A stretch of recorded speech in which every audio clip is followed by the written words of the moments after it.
Hello ವೀಕ್ಷಕರೇ, welcome to Harsha Seetha channel. ನಾನಿವತ್ತು ನನ್ನ ಮಗನ್ಗೆ ಸಮ್ಮರ್ ಹಾಲಿಡೇಸ್ ಅಲ್ಲಿ ಹೊಸ ವಿಷಯನ ಕಲಿಸ್ಬೇಕು ಅನ್ಕೊಂಡು ಈ ಸಮ್ಮರ್ ಅಲ್ಲಿ ನಾನು ಅವನ್ಗೆ ಮಹಾಭಾರತದ ಸ್ಟೋರೀಸ್ ನ ಅವನ್ಗೆ ಕಲಿಸ್ತಾ ಇದ್ದೀನಿ.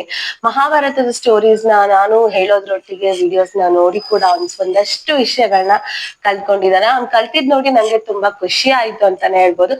ಏನೆಲ್ಲ ಕಲ್ತಿದ್ದಾನೆ ಒಂದ್ಸಲ ನೀವು ನೋಡಿ ಬನ್ನಿ. ಅನ್ವಿತ್, ನಿಮ್ಗೆ ಮಹಾಭಾರತ ಅಂದ್ರೆ ಇಷ್ಟನಾ?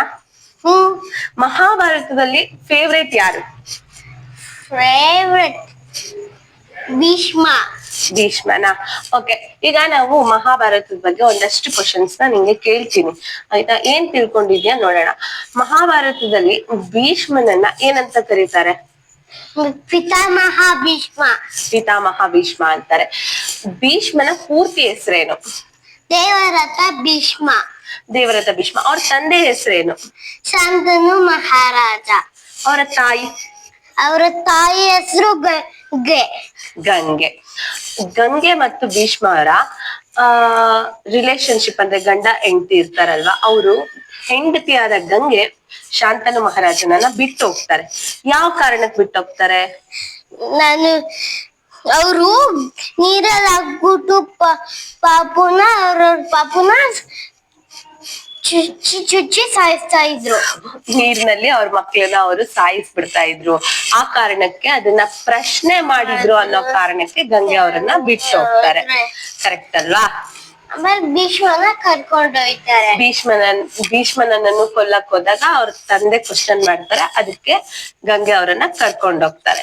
ಕರ್ಕೊಂಡೋಗಿ ಅವ್ರಿಗೆ ಎಜುಕೇಶನ್ ಅಂದ್ರೆ ಶಿಕ್ಷಣವನ್ನ ಕೊಡಿಸ್ತಾರೆ. ಯಾರ ಹತ್ರ ಕೊಡಿಸ್ತಾರೆ? ಭೀಷ್ಮನ ಗುರು ಯಾರು? ಭೀಷ್ಮನ ಗುರು ಪರಶುರಾಮ ಗುರುಗಳು. ಭೀಷ್ಮ ಅವರು ಎಷ್ಟು ವರ್ಷಗಳ ನಂತರ ಅವ್ರ ತಂದೆನ ಮೀಟ್ ಮಾಡ್ತಾರೆ?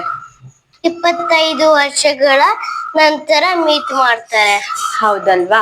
ಅಲ್ಲಿಗೆ ಅವರು ಆರ್ಯಾವರ್ತದಲ್ಲಿ ಒಂದು ದೊಡ್ಡ ವಿದ್ಯೆಯನ್ನ ಅವರು ಕಲಿತು ನಂತರ ಅವರು ಬಂದಿರ್ತಾರೆ ಅವ್ರ ತಂದೆ ಬಳಿ. ಆ ಸಂದರ್ಭದಲ್ಲಿ ಅವ್ರ ತಂದೆ ಮತ್ತೊಂದು ಹೆಣ್ಣನ್ನ ಇಷ್ಟಪಟ್ಟಿರ್ತಾರೆ, ಅಂದ್ರೆ ಮದ್ವೆ ಆಗ್ಬೇಕು ಅನ್ಕೊಂಡಿರ್ತಾರೆ. ಅವ್ರ ಹೆಸರೇನು?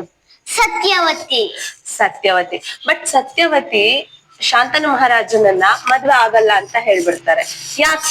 ಯಾಕಂದ್ರೆ ಭೀಷ್ಮ ಇದ್ದಾನಲ್ಲ, ಅವ್ನ್ ರಾಜ್ಯಭಾರ ಆಗೋದ್ರೆ ನನ್ ಮಕ್ಳಿಗೆ ಯಾಕೆ ರಾಜ್ಯಭಾರ ಆಗತ್ತೆ? ಹೌದು, ಭೀಷ್ಮಂಗೆ ರಾಜ್ಯಭಾರ ಸಿಕ್ಕರೆ ನನ್ನ ಮಕ್ಳಿಗೆ ರಾಜ್ಯಭಾರ ಸಿಗೋದಿಲ್ಲ ಅಂತ ಹೇಳಿ ಅವ್ರ ತಂದೆನ ಮದ್ವೆಗೆ ಒಪ್ಕೊಳ್ಳೋದಿಲ್ಲ.